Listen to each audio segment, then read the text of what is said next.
اور ایک تیسرا پوائنٹ یہ ہے، کسی کا اخلاق چیک کرنا ہو تو گھر والوں کے ساتھ اس کا معاملہ کیسا ہے یہ دیکھنا چاہیے، گھر والوں کے ساتھ۔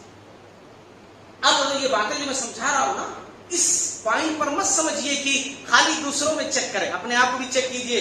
ہاں، ہماری کمی یہی ہے نا، پچھلے خطبے میں نے یہی ذکر کیا تھا کہ ہم لوگ سدھرتے اس لیے نہیں ہیں کیونکہ ہر پوائنٹ ہم دوسروں میں دیکھتے ہیں۔ بس کوئی بھی بات سنیں تو وہ دوسروں میں تلاش کریں۔ سب سے پہلے اپنے اندر تلاش کرنا چاہیے کہ میں ویسا ہوں کہ نہیں۔ تو تیسرا پوائنٹ یہ ہے کہ گھر والوں کے ساتھ اچھا معاملہ ہو۔ پوری دنیا آپ کی تعریف کر رہی ہو، آپ بڑے اچھے بڑے اچھے بڑے اچھے، اور گھر میں ہی اگر بیڑا غرق ہے، گھر والے ہی آپ کو اچھا نہیں سمجھتے ہیں، گھر والوں کے ساتھ آپ کا معاملہ اچھا نہیں ہے، تو پھر آپ کیسے اچھے ہیں؟ آپ اچھے نہیں مانے جائیں گے، کیونکہ پیارے نبی صلی اللہ علیہ وسلم نے فرمایا وَخِيَارُكُمْ خِيَارُكُمْ لِنِسَائِهِمْ، تم میں سب سے بہتر لوگ وہ ہیں جو تم میں اپنی عورتوں کے ساتھ سب سے بہتر ہوں۔ دنیا گواہی دے، اگر عورت گواہی نہیں دے رہی ہے تو نہیں مانا جائے گا، ہاں نہیں مانا جائے گا۔ پیارے نبی صلی اللہ علیہ وسلم کا اخلاق یہ ہے۔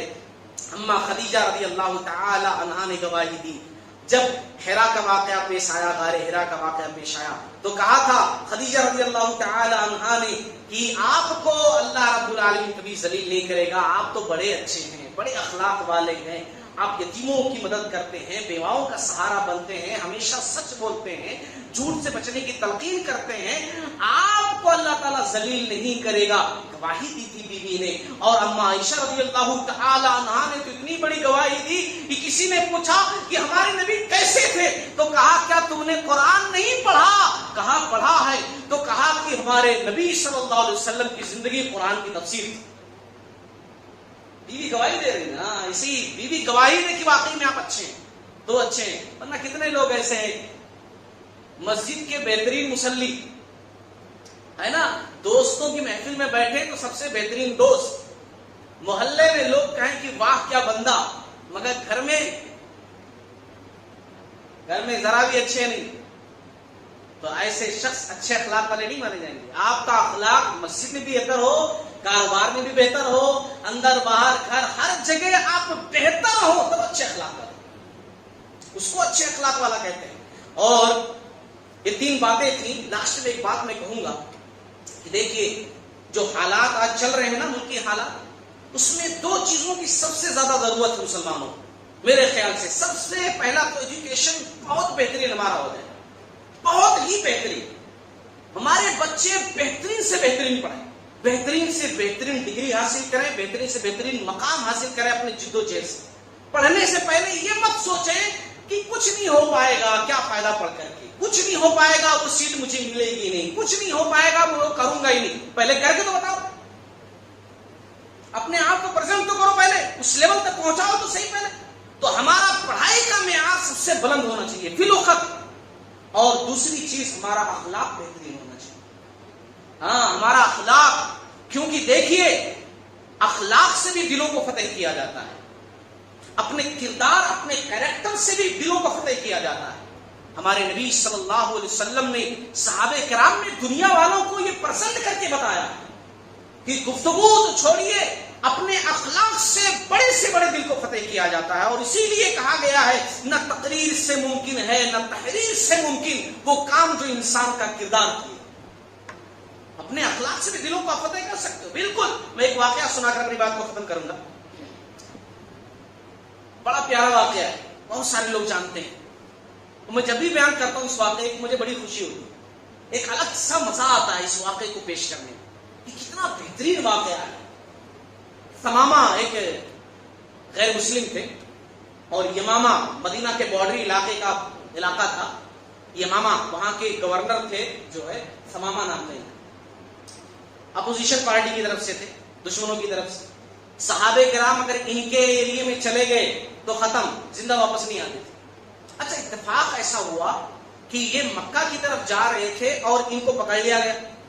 اب یہ کون ہے؟ جنگی حالات چل رہے ہیں، اب سوچئے سچویشن کیسی ہے، جنگی حالات، اور یہ وہ ہیں کہ کتنے سارے صحابہ کرام کو قتل کیا ہے انہوں، اتنے بڑے دشمن ہیں اسلام کے اور صحابہ کرام، ان کو پکڑ لیا گیا، مدینہ لایا گیا۔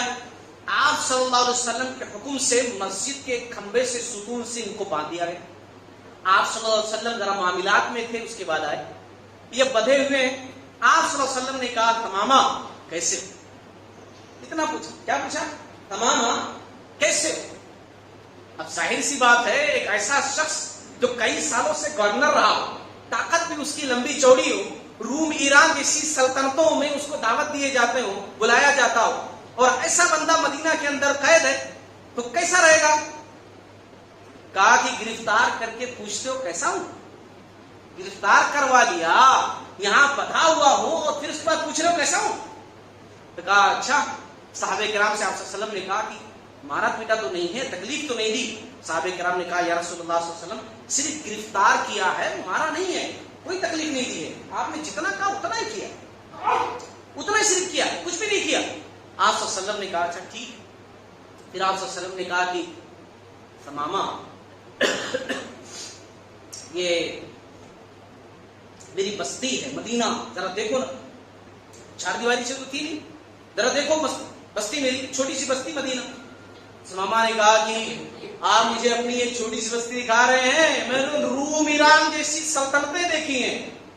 روم ایران اس وقت کی سپر طاقتیں تھی دنیا کی، میں نے وہ سلطنتیں دیکھی ہیں، وہاں کا میں مہمان بن چکا ہوں، اور آپ مجھے مدینہ کی چھوٹی سی بستی دکھا رہے ہیں. حالانکہ صحابہ کرام ٹھہرے تھے، سب سن رہے ہیں صبر کے ساتھ. رسول اللہ صلی اللہ علیہ وسلم آرام سے بات کر رہے ہیں. آپ صلی اللہ علیہ وسلم نے کہا اچھا ٹھیک ہے، بستی نہیں دیکھتے، میری طرف دیکھو. نیچے کر کے بات کر رہے تھے، میری طرف دیکھو نا، مجھ سے آنکھیں ملاؤ. اتنی بڑی بات کہی اس ماما نے کہ سمندر میں اگر ملا دیا جائے تو پورا پانی جو ہے گندا ہو جائے. اتنی بڑی بات کہی. آپ صلی اللہ علیہ وسلم نے کہا تماما میری طرف دیکھو، نظر اٹھا کر مجھ سے بات کرو. کہا کہ کیا بات کرتے ہیں آپ سے، آپ کو دیکھنے کی. اس دنیا میں سب سے بدصورت چہرہ میرے نزدیک آپ کا چہرہ. کتنی بڑی بات ہے وہ چہرہ کہ جس چہرے کے بارے میں ابو بکر صدیق رضی اللہ تعالیٰ عنہ کہا کرتے تھے کہ میں کتنا بھی غم میں رہوں، کتنی تکلیف میں رہوں، جب میں رسول اللہ صلی اللہ علیہ وسلم کے چہرے کو دیکھ لیتا تو مجھے سکون آ جائے گا.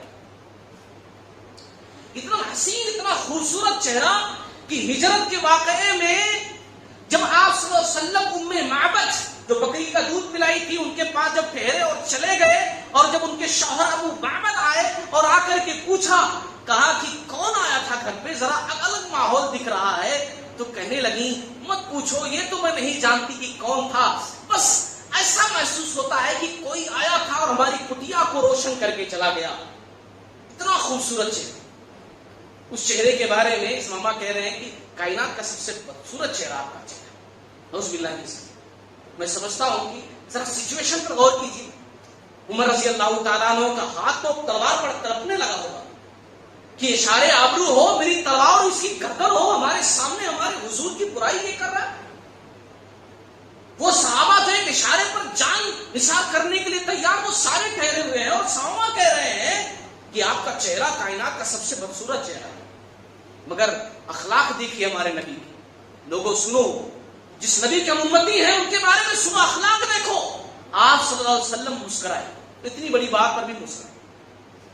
اتنی بڑی بات پر فوراً قتل کروا سکتے تھے، طاقت تھی، مجرم بھی تھے، قاتل بھی تھے، مگر آپ صلی اللہ علیہ وسلم مسکرائے. اور صحابہ سے کہا، وہ صحابہ کہ جن کی تلواریں تیار تھی گردن اڑانے کے لیے، کہا کہ جاؤ چھوڑ دو، جانے دو، کوئی بات نہیں، چھوڑ دو، جانے دو. کئی صحابہ کے قاتل ہیں، کہا جانے دو. سمامہ واقعے کے اندر خود کہتے ہیں حدیث کے اندر کہ مجھے چھوڑ دیا گیا، میں مدینہ سے بھاگا اپنے علاقے کی طرف کہ یہاں نہیں رہوں گا، جلدی سے اپنے علاقے میں پہنچوں. بھاگا میں، لیکن جتنی تیزی سے بھاگ رہا ہوں نا، قدم تو بھاگ رہے ہیں اپنے علاقے کی طرف، لیکن دل پیچھے بھاگ رہا ہے. اور سوچ رہا ہے دل کہ بڑے بڑے حکمرانوں سے ملا ہوں، بڑے جرنیل، بڑے کرنیل، بڑے کمانڈر، بڑے سپاہی، بڑے بادشاہ دیکھے، اتنا بڑا دل والا بندہ تو کبھی دیکھا ہی نہیں. اتنی بڑی بڑی بات کیا، پھر بھی معاف، کچھ بھی نہیں کہا. آخرکار میں یہ سوچتے سوچتے اس نتیجے پر پہنچا کہ میں اپنے علاقے میں نہیں جاؤں گا. ایک باغ تھا، وہاں جو ہے پانی کا ذخیرہ تھا، حوض تھا، وہاں غسل کیا، بھاگتے ہوئے واپس آیا، دیکھا رسول اللہ صلی اللہ علیہ وسلم مسجد کے اندر کچے فرش پر اپنے صحابہ کی جھرمٹ میں بیٹھے ہوئے ہیں. آپ صلی اللہ علیہ وسلم نے نگاہ اٹھائی، ماما سامنے ٹھہرے ہوئے ہیں. آپ صلی اللہ علیہ وسلم نے کہا، ماما ہم نے تم کو تو چھوڑ دیا تھا، واپس کیوں چلے آئے؟ کہا کہ چھوڑا تو تب تھا جب میں نے آپ کو دیکھا نہیں تھا، اور جب میں نے آپ کو دیکھ لیا ہے تو کہہ رہا ہوں اشہد ان لا الہ الا اللہ و اشہد ان محمد رسول اللہ، میں مسلمان ہوتا ہوں۔ اس وقت تک میں آپ سے دور رہا جب تک میں نے آپ کو دیکھا نہیں تھا، اور جب میں آپ کو دیکھ لیا ہوں تو پھر آپ کو چھوڑ کر جا نہیں سکتا۔ ہمارے نبی کے اخلاق کے لوگوں، قرآن کی آیت سن لو، اس ضمن میں سنا رہا ہوں کہ اچھے اخلاق کو پیش کر کے بھی بہت کچھ کیا جا سکتا ہے۔ اپنے اچھے اخلاق لاؤ، اپنے اندر بدلاؤ لاؤ۔ لوگ یہ نہ کہیں کہ مسلمان تو ایسی چھوٹے ہیں، مسلمان آپس میں لڑتے رہتے ہیں، ایک بھائی دوسرے بھائی پر کیس کرتا رہتا ہے، یہ لوگ تو گالی گلوچ کرتے رہتے ہیں، ان کی عادت ہے، یہ گوشت زیادہ کھاتے ہیں اس لیے ذرا گرم ہوتے ہیں، چھوٹی سی بات پر گرم ہو جاتے، لڑنے بھیڑے میں مارے ہو جاتے۔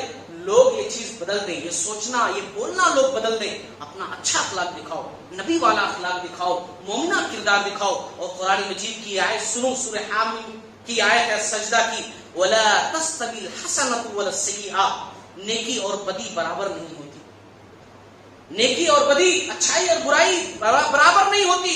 اِدْفَعْ بِالَّتِي هِيَ أَحْسَنُ، برائی کو بھلائی سے دور کرو۔ کوئی برائی پیش کر رہا ہے، برائی کر رہا ہے، اچھائی اس کے ساتھ کرو، اور پھر کیا ہوگا؟ فَإِذَا الَّذِي بَيْنَكَ وَبَيْنَهُ عَدَاوَةٌ كَأَنَّهُ وَلِيٌّ حَمِيمٌ، پھر وہی شخص جو تمہارا سب سے بڑا دشمن تھا وہی سب سے اچھا دوست بن جائے گا۔ یہ کس نے کہا ہے؟ عرش والے نے کہا ہے، جس کی کوئی بات غلط نہیں ہوتی۔ وہ کس کتاب کے اندر کہا ہے؟ وہ کتاب کی جو کائنات کی سب سے سچی کتاب ہے، اس کتاب قرآن مجید ہے۔ اللہ تعالیٰ سے دعا ہے اللہ تعالیٰ ہم تمام لوگوں کو کہنے سننے سے زیادہ عمل کرنے کی توفیق عطا فرمائے۔